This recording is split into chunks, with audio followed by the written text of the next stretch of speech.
Welcome to the Edgecombe Community College Public Safety Leadership Series. I'm Lee Darnell, the Public Safety Programs Coordinator. Today's class is Basic Navigation. Why Basic Navigation?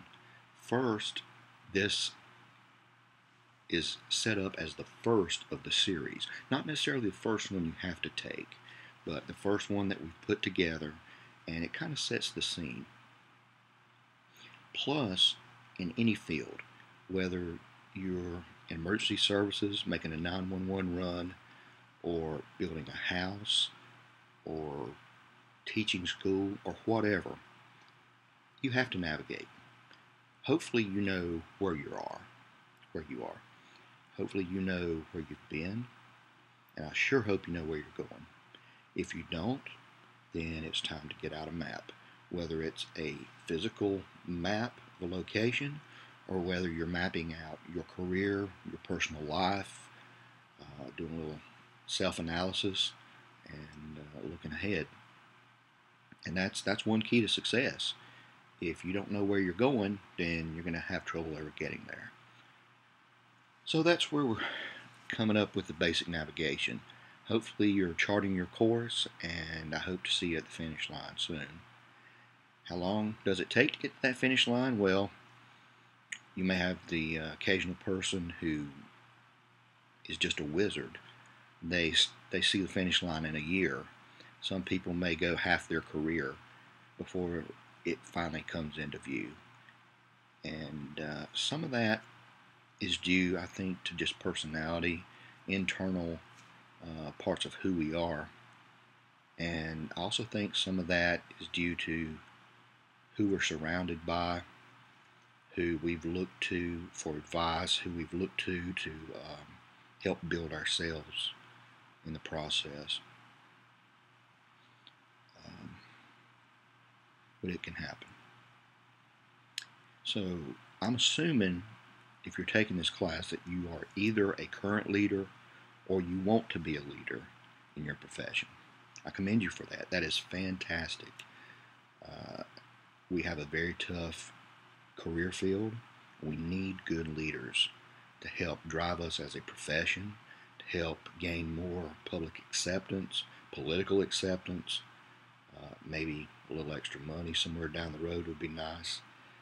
But when we go to school to be a medic or a firefighter or a police officer, too many times the instructors don't come in and say, I'm going to teach you how to be a professional. I'm going to teach you how to lead people, how to lead bystanders, how to take yourself and the people around you to that next level. And when they go and get promoted into roles, why is that? I mean, they're not chosen for their management ability. They're chosen because they're good at what they do. If you are a patrol officer and you are the strongest on your shift, you know the law, you know how to interact with people, how to get great success and cooperation in bad circumstances, then you're a logical choice for promotion. But what happens sometimes is you take these people and they get into these new promotion opportunities, and no one's ever taught them how to be a leader or how to be a manager. And occasionally that star employee is going to fall on their face. And that's crushing to watch. But it does happen. And that's where training like this can help get them prepared, get you prepared, and help success more possible down the road. Plus, a lot of people, I've had a couple of friends that have fallen into this category. They will get promoted looking for that next opportunity, more money, more responsibility, that natural resume progression, maybe a little ego, I don't know. Emergency services kind of people will sometimes have a type A ego. But all of a sudden they get promoted and they realize that their whole world's changed. Their drive may not be the same. I'll never forget my first promotion. I came off the streets and sat behind a desk every day. I was no longer in a uniform, no longer had that pride of a uniform and of representing my agency and my profession. All of a sudden I was wearing khakis and a shirt like this and sitting behind a desk every day. It was a huge change. In the field, people don't often tell us that they appreciate us, but we can see real-time change right in front of us, whether it's patients getting better or comforting people and getting that feedback, or knocking down a working structure fire and knowing that you really made that difference. All of a sudden you get into that management role or leadership role, and you no longer have that instant feedback. I will go long periods of time with no feedback at all. I'm sitting there pushing papers, setting up classes, doing contracts, dealing with payroll, and things like that. I'm still a part of the profession, and I love my job, and I love being a part of emergency services, but it's different. And sometimes people, as they elevate in their profession, they hit that point and all of a sudden they're like, this isn't why I went through 600 hours of paramedic school. This isn't why I went through 600 hours of BLET. No, this just isn't fun. Anyway, thank you for making this commitment. I would like to think that I'm going to give you all the answers to your questions, all the answers on how to be successful, how to be that leader that you want to be. Newsflash, if that's your expectation, you're probably going to be disappointed. Neither myself or anybody else can truly do that justice. What we can do is help you critically think through issues and best practices. That we can help you network with other people and network with ourselves as well, so that I can show you what has worked for me. It may not work for you, it may not work for your agency, but you can learn from that. I can also let you know my failures. God knows I have enough of those to go around. And maybe by taking that in, you can see how you will not make that same mistake.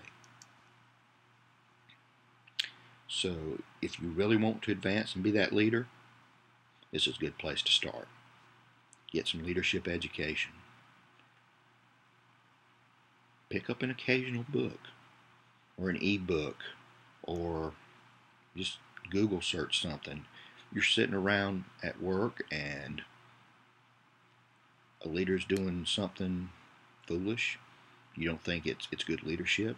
Google the topic and see what it comes up as, and try to learn from that. Learn from their mistakes, even if they don't realize you're watching. Look inside yourself. That's a big key to leadership success. So many people, and especially our type A personalities, they'll get into these roles, and so much of it comes down to personal pride. You need to be able to look in the mirror, take that honest look, and see who you are, how you're being perceived by your friends and family and coworkers. Sometimes your intention so far different than the perception. I've run into that plenty of times myself. And after sitting there and looking at it for a while, I start to realize why. Oh, well, they picked up this, they picked up that, and that makes them think that something is what it isn't. So look in the mirror.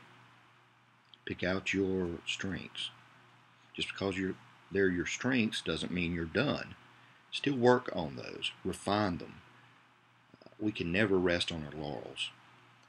Even our strengths need to be built and rebuilt and retooled over time. But notice your weaknesses. Be honest with yourself. I know some of mine, and it's a struggle sometimes. Even if I realize it, it takes a lot of active effort on my part to not make the same mistakes over and over. So, Look at the people around you.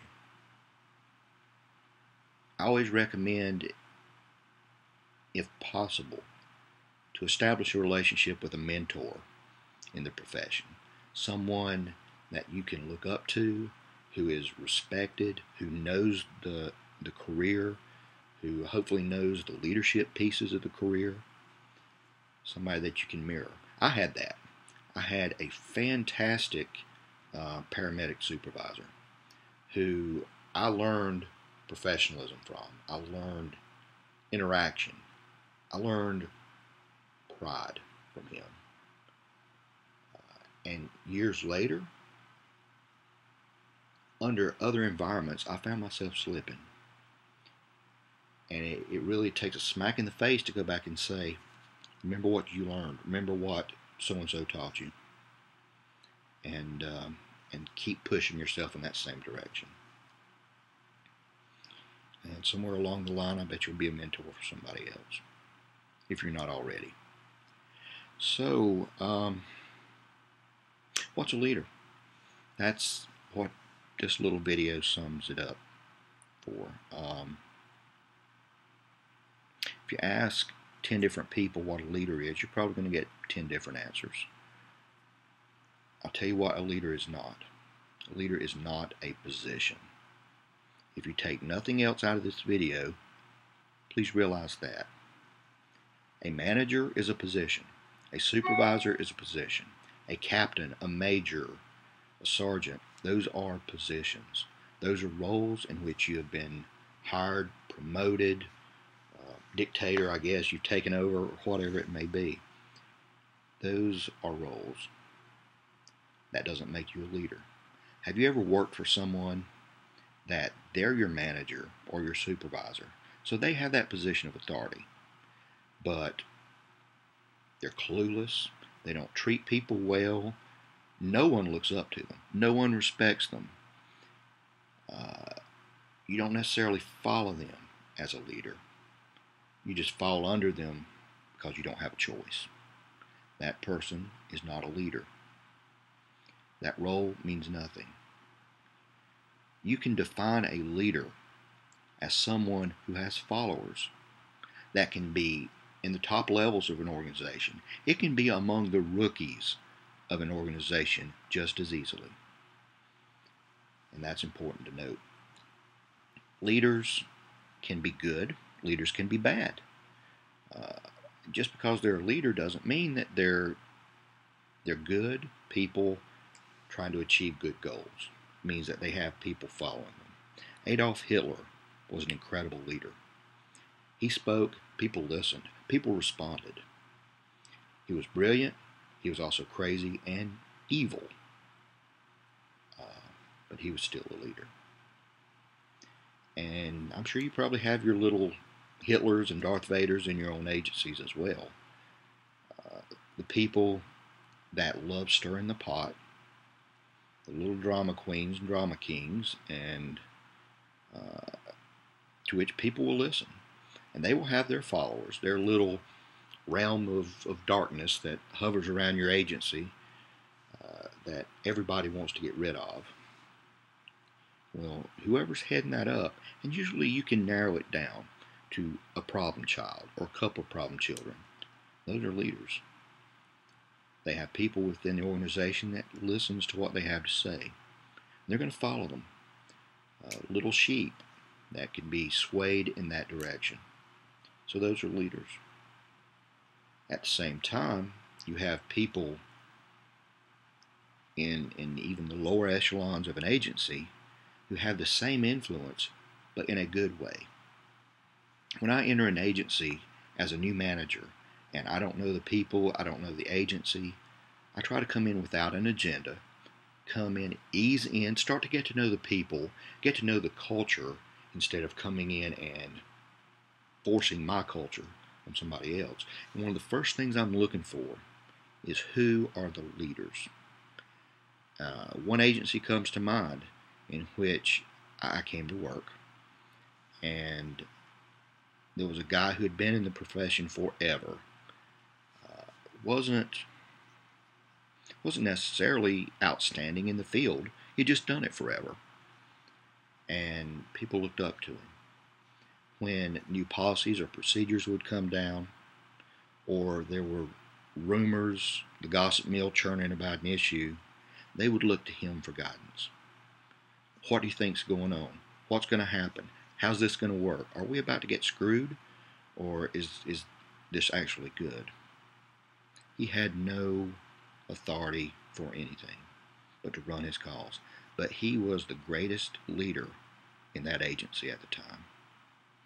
So coming in, I recognized that, and I really spent a lot of time communicating, getting to know him.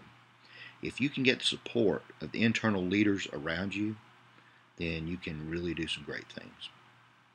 If the leaders in the organization don't get on board with you, sometimes it's their fault, sometimes it's yours, then that's going to make your job very difficult. One thing that I like to do with the leaders who are problem children is to surround myself with them. If they stay in the dark, in the back of the room, and I don't let them come any closer, then they will never see my vision. They will never get on board my train trying to get to that destination. So I'll pull them in. I'll pull them into teams to look at policy revisions, to spec out new vehicles, to look at supply changes, to just whatever I can do to get them involved. And one thing that I've done before is to bring these problem children into my leadership team, even without a position, bring them into some of the meetings and say, look, you and I don't always see eye to eye, but that's a good thing. I need to see the other perspectives, and you have that perspective. We may not see eye to eye, but I respect that, and it's important for me to hear what you have to say. And in doing that, sometimes, I just want to choke the life out of them, and sometimes they want to do that to me too. But oftentimes, they start seeing the bigger picture that they never could understand before.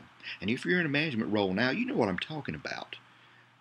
You will never understand that big picture until you get in the position to where you have to. So we can take some of these Darth Vaders out there and bring them along, hopefully. So just remember, a leader is defined as someone who has followers. They can be good, they can be bad. Now, if you are anywhere in an agency, especially if you're in a leadership management role, I should say, look around you. Are people following you? Honestly following you.